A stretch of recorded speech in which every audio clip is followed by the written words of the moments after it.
So beginning our day, and just kind of reflecting on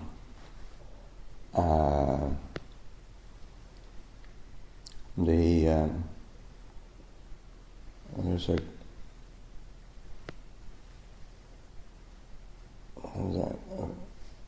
Sila and restraint, composure of Sila or virtue, and in Pali the word Sangra, Sila Sangra,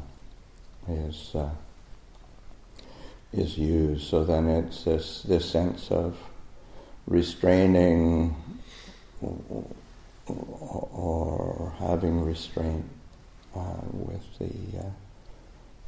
with virtue or precepts or that, but the whole sense of or ethics or integrity, that is a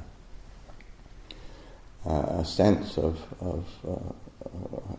course it's emphasized and praised, this and the need to have this restraint of virtue. But I think it's also helpful to reflect or recollect that say that restraint, that composure is accomplished through different means, and of course the first one is Patimokkha Sangharasi. I mean it's that composure or restraint that's accomplished through the actual training rules, and of course one picks them up and uses them as boundaries and guides and reminders, and it can be carried, I mean, quite heavily sometimes, and then, or we can kind of reject them or push back out from them or resent them or whatever. But they're actually only one aspect of restraint. It's only there's 5 different areas of restraint that are talked about, and so the first one being Patimokkha Sanghara. But the next one is Sati Sanghara, so restraint because of mindfulness. That restraint, that composure, because there is mindfulness, and one that commitment to awareness, clarity, recollection. That in itself is an accomplishment of Sila Sanghara. And there's also Jnana Sanghara, restraint through knowledge, through understanding. One chooses courses of actions. One chooses courses of approach to one's engagement, and so that knowledge is informing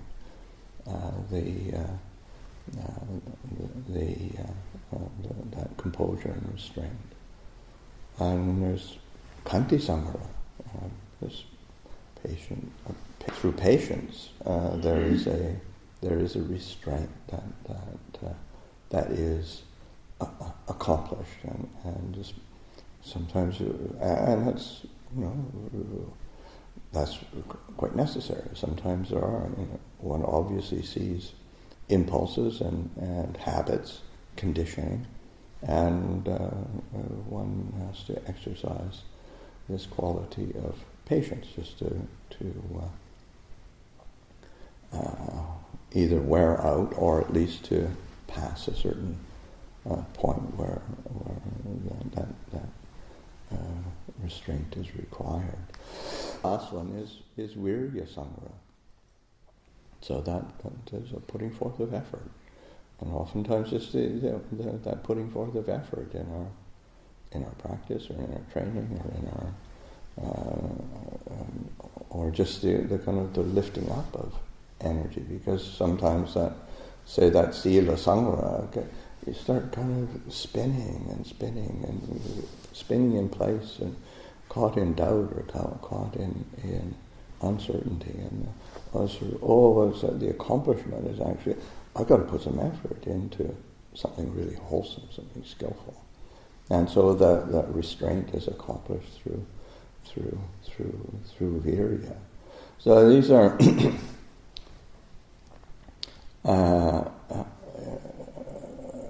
because we can be very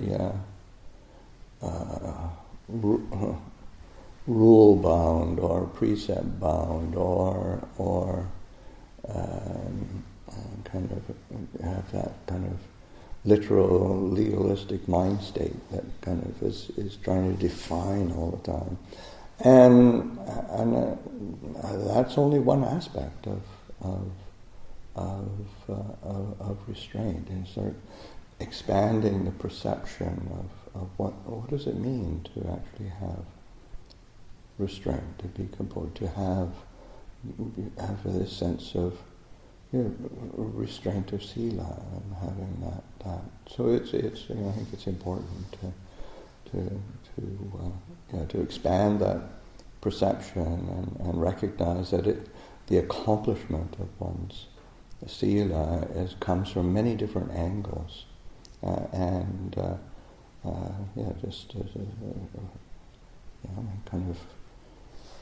by that expanding, there's a certain relief as well of, oh wow, I got options.